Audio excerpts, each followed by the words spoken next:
এই পৃথিবীর এই যে নিজাম, এই যে ব্যবস্থাপনা, এর একটি স্বাভাবিক গতির মধ্যে, স্বাভাবিক যাত্রার মধ্যে যখন একটু ব্যতিক্রম স্রোত, ব্যতিক্রম ধারা এসে যায়, তখন বিশৃঙ্খলা সৃষ্টি হয়। তখন আল্লাহ প্রদত্ত যে ওয়াদা, প্রতিশ্রুতি, আল্লাহ পাক যে স্বাভাবিক গতিতে সবকিছু দিয়েছেন, তার মধ্যে ব্যতিক্রম এক পরিবেশ চলে আসে। যখন বলেছেন যেইটুকু সন্তানের প্রতি মায়া, মমতা, মহাব্বত থাকা প্রয়োজন, তার চাইতে অধিক পরিমাণ যখন আমি সন্তান সন্ততির প্রতি আসক্ত হয়ে পড়ি, যখন বলেছেন পৃথিবীর সম্পদ অর্থ করি, এই সব কিছুর মধ্যে কতখানি আমি ডুবে যেতে পারবো, কতখানি সেগুলোকে অর্জন করতে পারবো, জমা করে রাখতে পারবো, তার সীমা যখন অতিক্রম করি, একই সাথে অন্যান্য সব উপকরণের মধ্যে যখন সীমা অতিক্রম করি, তার যে একটি স্বাভাবিক গতি নিয়ে আল্লাহ পাক পৃথিবীকে সাজিয়েছেন, তার ব্যতিক্রম সেখানে একটি পরিবেশ চলে আসে। মানুষ যখন অতিমাত্রায় লোভী হয়ে পড়ে, অতিমাত্রায় লোভ লালসাকে স্থান দেয়, তখন ওই স্বাভাবিক গতি ভেঙে যায়, ব্যতিক্রম হয়ে যায়। তখন পৃথিবীর অন্যান্য যে বিষয়গুলো দিয়ে পৃথিবীকে আরামদায়ক করেছেন, শান্তিপূর্ণ করেছেন আল্লাহ পাক, সেইটুকু বিঘ্নিত হয়ে যায়। একটি আরেকটির সাথে সম্পর্কযুক্ত, শর্তের মতো, কন্ডিশনাল এক সিচুয়েশন, এক পজিশন একে অপরের সাথে। এটা হলে তো এটা হবে, এটা না হলে তো এটা হবে না। রাসূল করিম সাল্লাল্লাহু আলাইহি ওয়াসাল্লাম ইরশাদ করেছেন যে 5টি জিনিস সম্পর্কে সতর্ক করেছেন। তার মধ্যে একটি গুরুত্বপূর্ণ বিষয় বলছেন, যখন সমাজের মানুষ বিত্তবান হবে, সম্পদশালী হবে, সম্পদের মোহ, সম্পদের মায়া অন্তরে এত বেশি হবে, তারা আল্লাহর প্রতি যথাযথ ব্যয় করতে ভুলে যাবে, যাকাত ঠিকমতো আদায় করবে না, যথাযথ হিসাব নিকাশের মাধ্যমে আল্লাহ যে যাকাত ফরজ করেছেন সেটাকে ভুলে যাবে। তখন ওই সমাজের মধ্যে আল্লাহ পাক বৃষ্টিকে বন্ধ করে দেবেন, আসমান থেকে বৃষ্টি বন্ধ হয়ে যাবে, এক ধরনের খরা এসে যেতে পারে, দুর্ভিক্ষ এসে যেতে পারে। আরো বলছেন রাসূল করিম সাল্লাল্লাহু আলাইহি ওয়াসাল্লাম, পৃথিবীতে যদি গাছপালা, পশু পাখি, এই সব কিছুর জীবন না থাকতো, আল্লাহ পাক বৃষ্টিকে সম্পূর্ণরূপে বন্ধ করে দিতেন। এজন্য যে আমরা আমাদের পরিবেশ নিয়ে সচেতন, যে গাছ গাছালি, লতা পাতা, এই সব কিছু আমাদের পরিবেশকে সংরক্ষণ করে। যেখানে গাছ বেশি থাকে, যেখানে লতা পাতা বেশি থাকে, সেখানে বৃষ্টি কিন্তু বেশি হয়, সেখানে বেশি হয়। এটার কারণ এটাও আল্লাহ পাকের সৃষ্ট কিছু বিষয়, উপকরণ। আল্লাহ পাক এইগুলোকে টিকিয়ে রাখার জন্য বৃষ্টি বর্ষণ করে। আল্লাহ বলছেন এই সব কিছু যদি না হতো, মানুষের যে কর্ম, মানুষের যে উপার্জন, এর উপর ভিত্তি করে আমার কাছ থেকে রহমতের বৃষ্টি পাওয়ার কোনো সুযোগ নেই। তাহলে যে স্বাভাবিকতা, যে একটা ন্যাচারাল প্রাকৃতিক যে একটা গতি, সেই গতির মধ্যে বিঘ্নতা সৃষ্টি করেছি আমরা, আর আমাদের কারণেই তার ভোগান্তি আমাদের ভুগতে হয়।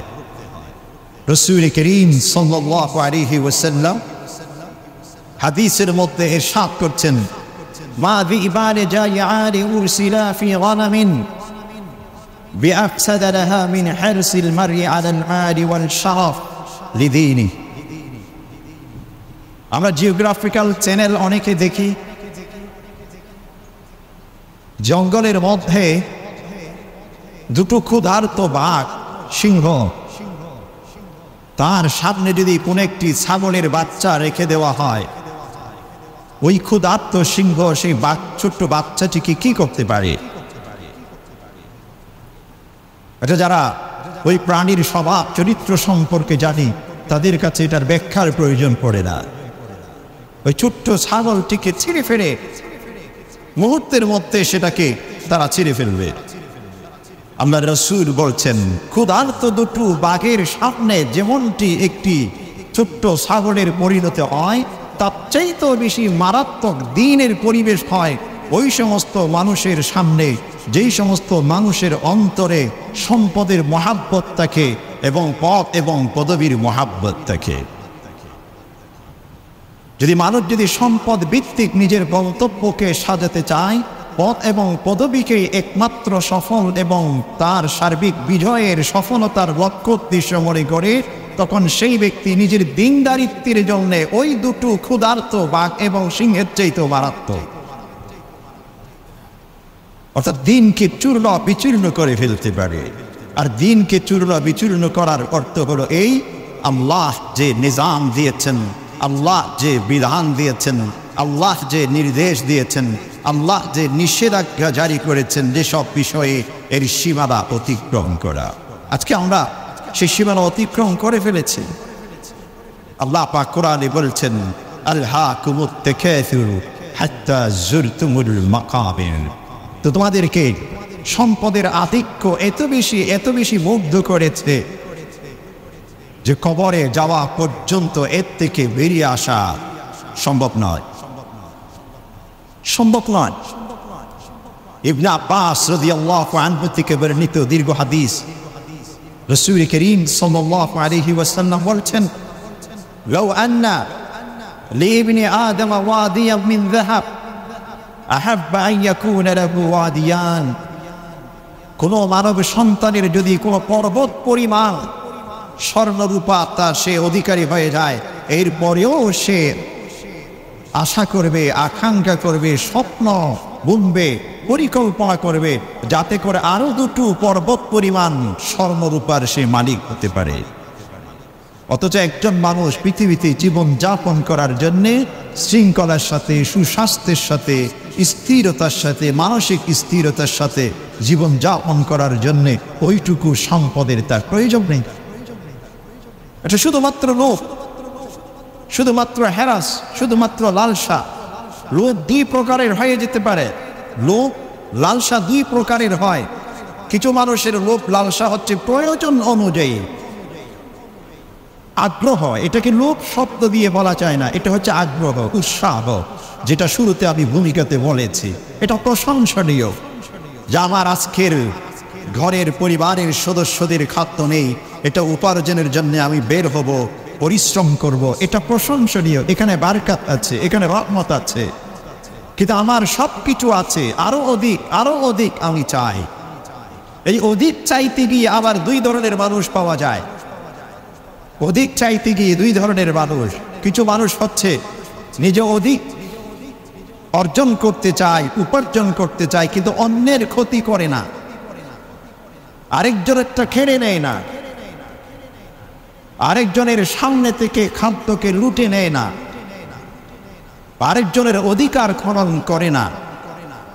আর আরেক প্রকারের মানুষ হচ্ছে নিজের প্রয়োজনের আধিক্যের লোভ এবং লালসায় এত বেশি পাগল পারা হয়ে যায় যে অন্যের অধিকার, অন্যের হুকুক, অন্যের আমানত, অন্যের সব কিছুকে লুণ্ঠন করতে সে কুণ্ঠাবোধ করে না, সংকোচ করে না। আমি আরেকবার বলেছিলাম যে জঙ্গলের যে সিংহ, এর একটা বিশেষ বৈশিষ্ট্য হলো তার যখন পেটে ক্ষুধা থাকে না তখন সে কিন্তু শুয়ে থাকে আরামে। তার সামনে দিয়ে যে কোনো সুস্বাদু প্রাণী, হরিণের কোনো শাবক যদি যায়, কোনো ছাগল, কোনো জেব্রা, যেগুলো দেখতে খুব সুন্দর এবং লোভে নেওয়ার মতো, ওই সমস্ত প্রাণী যদি তার সামনে দিয়ে যায় সে কিন্তু কিছু করে না, কারণ তার পেটে ক্ষুধা নেই। আর কিন্তু যখন পেটে ক্ষুধা শুরু হয় তখন সে পাগল হয়ে যায়। সমাজের কিছু মানুষ আছেন এবং ক্ষুধা না থাকা সত্ত্বেও অপরের অধিকার তো দূরের কথা, সারা পৃথিবী যেন ঘিরে ফেলবে এমন এক মানসিকতা নিজের ভিতর তৈরি করে। এটার একমাত্র কারণ লোভ, হ্যারাস। গত সপ্তাহে বলেছিলাম গুনাহের অন্যতম কারণ হচ্ছে অহংকার, ঠিক তেমনি ভাবে গুনাহের অন্যতম আরেকটি কারণ হচ্ছে লোভ। আজকে দেখুন দেশের মধ্যে যত দুর্নীতি, দেশের মধ্যে যত হত্যাযজ্ঞ, দেশের মধ্যে যত লুণ্ঠন, যাদের মধ্যে যত মারামারি কাটাকাটি, এই সব কিছুর পিছনে একমাত্র একটি জিনিস মানুষকে সহযোগিতা করছে, সেটা হচ্ছে লোভ এবং লালসা। লোভ মারাত্মক অপরাধ, মারাত্মক অপরাধ। এটার মাধ্যমে মানুষের ভিতর সংকীর্ণতা কাজ করে, মানুষের মন সংকুচিত হয়ে যায়, উদার চিত্তে কোনো কিছুকে গ্রহণ করতে পারে না, নিজের ভিতর উদারতা প্রতিষ্ঠাতা করতে পারে না, নিজের ভিতর অপরকে মূল্যায়ন সম্মান সেই ভাবটুকু নিজের ভিতর প্রতিষ্ঠা করতে পারে না। লোভের কারণে রাসূল করিম সাল্লাল্লাহু আলাইহি ওয়াসাল্লাম আরো ইরশাদ করছেন, হযরত জাবির রাদিয়াল্লাহু আনহু বর্ণনা করছেন, ইত্তাকুশ শুহা ফাইন্নাশ শুহা হালাকা মান কানা ক্বাবলাকুম, যে তোমাদের অন্তরের সংকীর্ণতা এটা লোভের চাইতে বেশি মারাত্মক। তোমাদের অন্তরের সংকীর্ণতা থেকে নিজেকে রক্ষা করো, হেফাজত করো, সতর্ক থাকো, কারণ এই মানসিক সংকীর্ণতা, অন্তরের সংকীর্ণতা তোমাদের পূর্বের যে সমস্ত জাতি অতিক্রম হয়েছে তাদেরকে ধ্বংস করে দিয়েছেন। এমনকি হামারাহুম আলা আন সাফাকু দিমাআহুম, পরস্পরের রক্তপাত করার প্রতি উদ্বুদ্ধ করেছেন এই প্রতি মানসিক সংকীর্ণতা, লোভ এবং লালসা। আরো বলছেন ওয়াস্তাহিল্লু মাহারিমাহুম, পূর্বের যত জাতি ধ্বংস হয়েছেন তারা হারামকে হালাল করতে বাধ্য হয়েছেন তাদের অন্তরের ওই সংকীর্ণতা এবং অন্তরে ওই লালন করা লোভ লালসার কারণে। আজকে দেখুন, আমরা সম্পদের প্রতি, অর্থের প্রতি, পথ এবং পদবীর প্রতি এত বেশি মুগ্ধ, এত বেশি তার জন্য আমরা লালায়িত। সেটা কি হালাল পদ্ধতিতে হচ্ছে না আরাম পদ্ধতিতে হচ্ছে, সেটা কি বৈধ পন্থায় হচ্ছে না অবৈধ পন্থায় হচ্ছে, সেটা কি সৎভাবে হচ্ছে না অসৎভাবে হচ্ছে, এইটুকু বাজ বিচার করার সেই মানসিকতা আমরা অনেকটাই হারিয়ে ফেলেছি। আমার এখানে বসতেই হবে, আমার এই পথ অর্জন করতেই হবে, এটাই একমাত্র লক্ষ্য। সেটা কিভাবে হবে, হালাল পদ্ধতিতে না হারাম পদ্ধতিতে, বৈধ পন্থায় না অবৈধ পন্থায়, ওইটুকু বিচার করার, বিশ্লেষণ করার প্রয়োজন নেই। আমার অ্যাকাউন্টস, আমার ভলিউম এত বেশি সমৃদ্ধ হতে হবে, এই পর্যন্ত পৌঁছতে হবে, কিভাবে হতে হবে সেটার প্রয়োজন নেই। এটার পিছনে একমাত্র যে জিনিসটি ধাবিত করে আমাদেরকে তাড়া করে সেটা হচ্ছে লোভ এবং লালসা। লোভ এবং লালসা। রাসূল করিম সাল্লাল্লাহু আলাইহি ওয়াসাল্লাম হযরত আবু মুসা আশআরী রাদিয়াল্লাহু আনহু ইরশাদ করেছেন, মান আহাব্বা দুনিয়াহু আদাররা আখিরাতাহ, যে ব্যক্তি তার পরকালকে মহাব্বত করেছেন, পরকালমুখী জীবন যাপন করেন, সেই ব্যক্তির ইহজগৎ ক্ষতিগ্রস্ত হয়। ওয়ামান আহাব্বা আখিরাতাহু আদাররা দুনিয়া, যে ব্যক্তি পরকালমুখী জীবন যাপন করতে চায় তার ইহজাগতিক ক্ষতি হয়, আর যে ব্যক্তি ইহজাগতিক ভিত্তিক জীবন যাপন করতে চায় সেই ব্যক্তি পরকালীন বিষয়গুলোতে ক্ষতিগ্রস্ত হয়। অতঃপর রাসূল বলছেন, ফাআথি মা ইয়াবকা আলা মা ইয়াফনা, পৃথিবীর এই সব কিছু সময়ের জন্যে, অতঃপর সব কিছু বিলীন হয়ে যাবে, ডিস্ট্রয় হয়ে যাবে, ধ্বংস হয়ে যাবে, কিন্তু পরকালের সব কিছু চিরস্থায়ী এবং দীর্ঘদিনের জন্যে। অতএব তুমি নিজেকে কোন পথে পরিচালিত করবে, দীর্ঘদিনের সেই অর্জনের পিছনে না এই সাময়িক অর্জনের পিছনে, কোনটিকে প্রায়োরিটি দিবে, প্রাধান্য দিবে? ইহজাগতিক এই সাময়িক এই সব কিছুকে প্রায়োরিটি দিবে, প্রাধান্য দিবে, না পরকালীন বিষয়গুলোকে প্রাধান্য দিবে? এটা তোমার হাতে। এই জন্য মুহতারাম সামিঈন, আমার অফিসে আমার কাগজপত্র, আমার সব কিছুর ক্ষেত্রে আমার একটি কলমের, একটা সিগনেচারের মাধ্যমে, একটি রাইট চিহ্নের মাধ্যমে আমি অনেক কিছু অর্জন করতে পারি।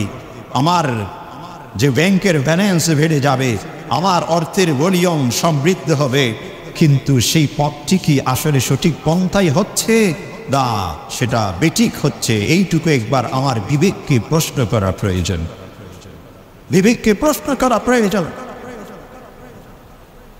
আমি ঘুষ নিচ্ছি এবং ঘুষ দিচ্ছি, আমি সরাসরি সুদ নিচ্ছি এবং সুদ দিচ্ছি, এবং সুদ ভিত্তিক আমার সবকিছু পরিচালনা করছি, কিন্তু নিজের বিবেককে যদি একবার আমি প্রশ্ন করি যে আমার এত কিছু অর্জন এটাকে হালালভাবে হলো না হারামভাবে হলো, সেই প্রশ্নের উত্তর যদি নিজের বিবেক, সুস্থ বিবেক যদি কারো থাকে, অবশ্যই সঠিক উত্তরেই কিন্তু দিবে। এই জন্যে যারা ঘুষ দিয়ে চাকরি নেয়, ঘুষ দিয়ে চাকরি দেয়, ঘুষ দিয়ে অবৈধ কোনো কিছুকে পাশ করে দেয় এবং ঘুষ নিয়ে কোনো কিছুকে পাশ করিয়ে নিয়ে আসে, এদের ভাবা প্রয়োজন দিন শেষে যখন ঘরে ফিরছি, আমার বাচ্চাদের সামনে, আমার স্ত্রীর সামনে, আমার পরিবারের সদস্যদের সামনে যে খাদ্য, যেই অর্থ, যেই পরিধীয় পোশাক আশাক সব কিছু তুলে দিচ্ছি, এর ভিতর কতখানি বৈধতা আছে। অথচ আমার সন্তানের তো কোনো অপরাধ ছিল না, আমার স্ত্রীর কোনো অপরাধ ছিল না, আমার মায়ের কোনো অপরাধ ছিল না, আমার বাবার কোনো অপরাধ ছিল না। আমি কেন সেই অবৈধ পন্থা অবলম্বন করলাম? কাল কিয়ামতের দিন আমার সেই সন্তান আমার বিপক্ষে সাক্ষ্য দিবে, আমার বিপক্ষে সাক্ষ্য দিবে।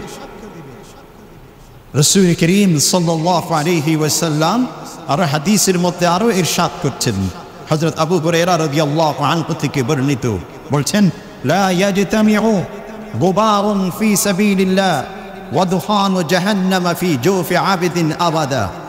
কোন বান্দার পেটে আল্লাহর প্রতি জিহাদ এবং যুদ্ধ করার জন্য মাঠের মধ্যে যে সমস্ত ধুলাবালি উড়িয়েছে, ওই সব কিছু এবং জাহান্নামের ধোঁয়া, আগুন একসাথে হতে পারে না। অর্থাৎ যে ব্যক্তি আল্লাহর পথে কঠিন পরিশ্রম করেছে, জিহাদ করেছেন, যুদ্ধ করেছেন, সেই ব্যক্তি চিরস্থায়ী জান্নাতি হবেন, জাহান্নাম তাকে স্পর্শ করতে পারবে না। এরপর বলছেন, ওয়ালা ইয়াজতামিউ আশ-শুহু ওয়াল ঈমানু ফি কলবি আবিদিন আবাদা। কোন বান্দার কলবের মধ্যে, অন্তরের মধ্যে ওই পৃথিবীর লোভ লালসা, একই সাথে ঈমান, দুটো একসাথে অবস্থান করতে পারে না, কখনো অতি লোভী হতে পারে না, সম্পদের আধিক্যের পিছনে ছুটতে পারে না। আর যে ব্যক্তির অন্তরে সম্পদের আধিক্যের মোহ আছে, মায়া আছে, মমতা আছে, এই সব কিছুর পিছনে ছুটে এইগুলির জন্য পাগল পারা হয়ে যায়, সেই ব্যক্তির অন্তরে ঈমান অবস্থান করতে পারে না। এখন আমি নিজেকে একবার বিচার বিশ্লেষণ করে নিতে পারি, আমার ঈমান কোন অবস্থার মধ্যে রয়েছে, আমার ঈমানের স্ট্যাটাস কি। ব্যাংকের স্ট্যাটাস এবং স্টেটমেন্ট দেখার পূর্বে আমার ঈমানের স্টেটমেন্টটুকু একবার নিজের অন্তরকে ক্লিক করে, নিজের অন্তরকে জিজ্ঞাসা করে একবার আমি জেনে নিতে পারি আমার ঈমানের স্টেটমেন্ট কি। আমার ব্যাংকের, আমার ব্যালেন্সের স্টেটমেন্ট দেখার পূর্বে এই কাজটুকু যদি করে নিতে পারি, তাহলে দুটোই কিন্তু সমাধান হয়ে যায়, দুটোই সমাধান হয়ে যায়। এই জন্য রাসূল বলছেন, ঈমান অন্তরে থাকবে আর পৃথিবীর সম্পদের আধিক্যের লোভ অন্তরে থাকবে, দুটো একসাথে কখনো হতে পারে না। হয়তো একটাকে ফেলে দিতে হবে, একটাকে ডিলিট করে দিতে হবে, বাদ দিতে হবে, অপরটিকে স্থান দিতে হবে। হয়তো আমি ঈমানকে স্থান দিব, অথবা সম্পদের আধিক্যের মোহ অন্তরে লালন করব, অথবা আমি যে সম্পদের আধিক্যের মোহ যদি লালন করি ঈমানকে বাদ দিব, অথবা ঈমানকে রাখবো, সম্পদের মোহ বাদ দিব। কোনটিকে আমি করব সেটা আমার উপর ছেড়ে দিয়েছেন আল্লাহ পাক। ইন্না আদাইনাহুস সাবিল ইম্মা শাকিরা ওয়া ইম্মা কাফুরা। আমি দুটো পথ বলে দিয়েছি, তুমি কোন পথ অবলম্বন করবে, কোন পথে নিজেকে পরিচালিত করবে, এটা তোমার হাতে। আল্লাহ পাক কোরআনে কারীমের মধ্যে বলছেন, ইলাহু আন্নামাল হায়াতুদ দুনিয়া লাইবু ওয়া লাহবু ওয়া জিনা। যেই পৃথিবীর জীবন হচ্ছে ক্রীড়া কৌতুক মাত্র, কিছুক্ষণ খেলাধুলার মতো, ওয়াজিনা, কিছুটা চাকচিক্যময় এখানে আছে, ওয়া তাফাখুরুম বাইনাকুম, এবং পরস্পরের মধ্যে অহমিকা, দাম্ভিকতার কিছু বিষয়, ওয়া তাকাতুরুন ফিল আমওয়ালি ওয়াল আওলাদ, এবং সন্তান সন্ততি সম্পদ নিয়ে কিছুদিনের জন্য আধিক্যের পিছনে ছুটাছুটি করা। এটা কিসের মতো? কামাসারি গাইস আজাবাল কুফারা নাবাতু। আমরা দীর্ঘদিন পর্যন্ত বৃষ্টির জন্য হাহাকার করছিলাম, বৃষ্টির জন্য কান্নাকাটি করেছি। আল্লাহ পাক গত রাত্রিতে কিছু বৃষ্টি দিয়েছেন, বৃষ্টির পর দেখবেন আমাদের পার্শ্ববর্তী গাছগাছালি কিছুটা সবুজ শ্যামল রূপ ধারণ করেছে। যারা কৃষক শ্রেণীর মানুষ, তারা যে সমস্ত ফসল ফলিয়েছেন সেগুলো এখন সুন্দর একটি রূপ ধারণ করেছেন। আল্লাহ বলছেন, কামাসারি গাইস আজাবাল কুফারা নাবাতু, এই বৃষ্টির ফোঁটা, বৃষ্টির পানি ওই কৃষকদের অন্তরে কিছুটা স্বস্তি দিয়েছেন, কিছুটা তারা স্বস্তি বোধ করেছেন, সেখান থেকে তারা আনন্দ উপভোগ করেছেন। কিন্তু কিছু দূর যাওয়ার পর কি হবে? সুম্মা ইয়াহিজ, সেগুলো শুকিয়ে যাবে। ফাতাওয়াফু মুসফানওয়া, হলুদ বর্ণ ধারণ করবে। হাত্তা ইয়াকুলু ফাতামা, অতঃপর খড়কুড়াই পরিণত হবে। অর্থাৎ একটি পর্যায়ে গিয়ে সেই তার কৃষি পণ্য, কৃষি গাছগাছালি সব কিছু নিঃশেষ হয়ে যাবে। আর ইহজাগতিক এই হায়াতটি হচ্ছে ঠিক অবিকল সেই রকম, এর বেশি কিছু নয়। আর পরকালে কি হবে? ওয়াফিল আখিরাতি, আল্লাহর পক্ষ থেকে হয়তো ক্ষমা অথবা আল্লাহর পক্ষ থেকে সন্তুষ্টি অর্জন। ওয়ামাল হায়াতুদ দুনিয়া ইল্লা মাতাউল গুরুর, এই পৃথিবীর সম্পদ ধোঁকা ছাড়া কোনো কিছু নয়। মাহতারাম সামিঈন, এই ধোঁকার বলয়ের মধ্যে, সার্কেলের মধ্যেই জীবনযাপন ওই ব্যক্তির, যে ব্যক্তি সম্পদের আধিক্যের পিছনে ছুটে। আরো প্রয়োজন, আরো প্রয়োজন, আরো প্রয়োজন, আরো প্রয়োজন। ইবনে আব্বাস রাদিয়াল্লাহু আনহুর সেই হাদিসের কিছু অংশ বলিনি, বলছেন যে ওয়ালা ইউমলিআ ফাহু আও জওফা ইবনে আদম ইল্লা তুরাব, মানুষের লোভ এত বেশি, মানুষের পেটকে পরিপূর্ণ করতে পারে, লোভ লালসার সেই পেটকে পরিপূর্ণ করতে পারে একমাত্র একটি জিনিস, সেটা হচ্ছে কবরের মাটি। যতক্ষণ পর্যন্ত কবরে যাবে না ততক্ষণ পর্যন্ত এই লোভ, এই লালসা নিজের ভিতরে কাজ করবে। এরপর একটি সুন্দর সমাধান আল্লাহ রাসূল সাল্লাল্লাহু আলাইহি ওয়াসাল্লাম দিয়েছেন, বলছেন ওয়ায়াতুবুল্লাহু আলা মান তাব, আর যে ব্যক্তি তওবা করবে, এই সব কিছু বুঝে শুনে নিজেকে পরিশুদ্ধ করার জন্য আল্লাহর কাছে নিজেকে সুপর্দ করবে, আল্লাহ পাক সেই ব্যক্তির তওবা কবুল করবেন। তার অতীতের সব কিছু মুছে আল্লাহ পাক তাকে ভবিষ্যৎ সুন্দরভাবে সাজাবার সুযোগ করে দেবেন। এই জন্য মুহতারাম সামিঈন, আমাদের অনেকগুলো অপরাধ, অনেকগুলো অন্যায়, চুরি, ডাকাতি, হাইজাক, এখন এই সব কিছু সরাসরি কমে গেছে। সরাসরি চুরি করা, সরাসরি অস্ত্র ঠেকিয়ে মানুষের ঘর থেকে কোনো কিছু চিনিয়ে নেওয়া দলবদ্ধভাবে, এগুলো কিন্তু এখন কমে গেছে। তো এগুলো কমে গেছে, এটার পিছনে কারণ দুটো। একটা হচ্ছে প্রযুক্তিগত উন্নতি হয়েছে, আর আরেকটি কারণ যেটা দেখা যায় সেটা হচ্ছে ডাকাতির পদ্ধতি পরিবর্তন হয়ে গেছে। ডাকাতি কিন্তু কমেনি, চুরির পদ্ধতি পরিবর্তন হয়ে গেছে, চুরি কিন্তু কমেনি। হ্যাঁ, আগে চুরি ঠেকিয়ে, পথের মধ্যে অস্ত্র ঠেকিয়ে মানুষকে হাইজাক করে বা ডাকাতি করতে, এখন কলমের খোঁচা দিয়ে সব কিছু হয়ে যায়, অথবা আমার মোবাইলের ফোনের হুমকির মাধ্যমে একটি হয়ে যায়। হ্যাঁ, অনেক পদ্ধতি পরিবর্তন হয়ে গেছে, কিন্তু স্বভাব পরিবর্তন হয়নি। মুহতারাম সামিঈন, এই জন্য এই জগৎ থেকে যতক্ষণ পর্যন্ত আমরা ফিরে আসবো না ততক্ষণ পর্যন্ত কল্যাণ এবং সফলতা কশিনকালেও কামনা করা যায় না। আর এই সব কিছু শয়তান, এই সব কিছুর মোহ মানুষের অন্তরে সৃষ্টি করে। আল্লাহ পাক বলছেন, হাল মুনাব্বিউকুম আলা মান তানাজ্জালু শায়াতিন তানাজ্জালু আলা কুল্লি আফাকিন আথিম ইউলকুনা আস-সামআ ওয়া আকসারুহুম কাযিবুন, যে আমি কি তোমাদের সতর্ক করব যে শয়তান কার উপর প্রভাব বিস্তার করে, কার কাছে শয়তান এসে প্ররোচনা দেয়, ওয়াসওয়াসা দেয়। তানাজ্জালু আলা কুল্লি আফাক আথিম, যারা মৃত্যু, যারা এই সব কিছুর পিছনে ছুটে, পৃথিবীর মোহে যারা ছুটাছুটি করে, এদের কাছে এসে শয়তান এই সব কিছুর চাকচিক্যময় বিষয়গুলোকে তুলে ধরে, এবং এর যে পরিণাম কি হবে, পরিণতি কি হবে, কিছুক্ষণের জন্য সেটাকে অফ করে রাখে, অমিট করে রাখে, মুছে দেয়, অন্ধকারে রাখে। আর ঠিক যখনই মানুষ ধোঁকার মধ্যে পড়ে, ওই জাহান্নাম পর্যন্ত পৌঁছে যায়, তখন শয়তান হাসতে থাকবে, বলবে, আমি কিন্তু এই সব কিছু থেকে মুক্ত, আমি শুধুমাত্র তোমাকে দাওয়াত দিয়েছিলাম, আহ্বান করেছিলাম, তুমি কেন সেই দাওয়াতে সাড়া দিয়েছিলে? ওয়াকালা শাইতানু লাম্মা কুদিয়াল আমর ইন্নাল্লাহা ওয়া'আদাকুম ওয়া'দাল হাক্কি ফাআখলাফতুকুম, যে তোমাকে আল্লাহ তো তোমাকে সত্যের প্রতিশ্রুতি দিয়েছিলেন, তোমাকে সত্যের পথে আহ্বান করেছিলেন, তুমি তোমার এই সত্যের পথে চলার পর কি কি তুমি পাবে তার প্রতিশ্রুতি দিয়েছিলেন। মিথ্যা কি সেটাও তোমার কাছে স্পষ্ট করেছে। আমি তোমাকে শুধুমাত্র একটি বিষয় দেখিয়েছি, তুমি কেন সেটাকে গ্রহণ করলে?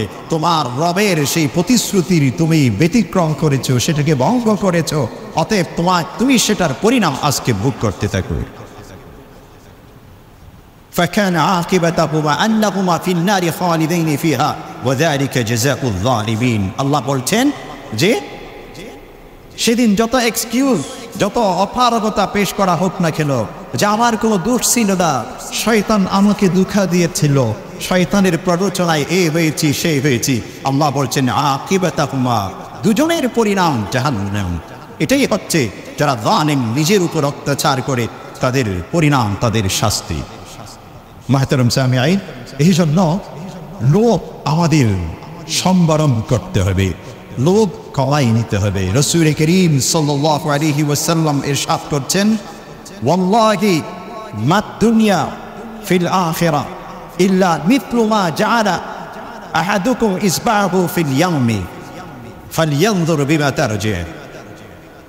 আল্লাহর শপথ করে বলছেন রাসূল করিম সাল্লাল্লাহু আলাইহি ওয়াসাল্লাম, এই পৃথিবীর সব কিছু পরকালীন দৃষ্টিকোণ থেকে আল্লাহর কাছে আমরা যদি সমুদ্রের মধ্যে আমাদের আঙ্গুলের এই নখটুকু একটু করে চুবিয়ে নেই, সেটা যেইটুকু পরিমাণ, এই পৃথিবীর সব কিছু পরকালে আল্লাহর কাছে চাইতে বেশি কিছু নয়।